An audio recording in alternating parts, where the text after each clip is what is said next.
Hello বন্ধুরা, দেখো সকাল সকাল আমি শিব মন্দিরে পুজো দিয়ে বাড়িতে ঢুকে গেলাম। তারপরে আমি ঘরের পূজা করতে শুরু করলাম। ঘরে শিব ঠাকুরকে ভালো মতো পুজো করে নিলাম এবং সব ঠাকুরকে ভালো মতো আরতি করে নিলাম। এই করতে করতে আমার বড্ড খিদা পেয়েছে, সকাল থেকে কিছু খাইনি। তখন ভাবলাম একটু পরোটা, শাঁখা পরোটা আর আলু পেঁপের তরকারি তাড়াতাড়ি করে খেয়ে নিলাম। খেয়ে নিয়ে তারপরে তোমাদের সঙ্গে আমার মা কিছু কথা বলবে, সেগুলিও শুনো কি বলছে আমার মা। আমার মা কেমন, এখন তুমি কেমন আছো মা? ভালো নেই, সর্দি কাশি হয়েছে, জ্বর জ্বর ভাব।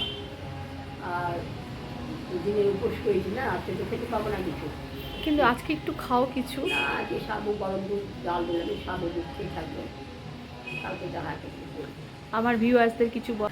কালকে শরীর যদি ভালো থাকে একটু রান্না বান্না করবো, করে বামুন সেবা দিতে হয়। কালকে আমার জামাইকে আমি খাওয়াবো।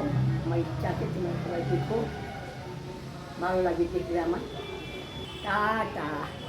সবাইকে ভালোবাসা দাও, সবাইকে আশীর্বাদ দাও, সবাই যাতে ভালো। ঘরে আশীর্বাদ থাকবে মা।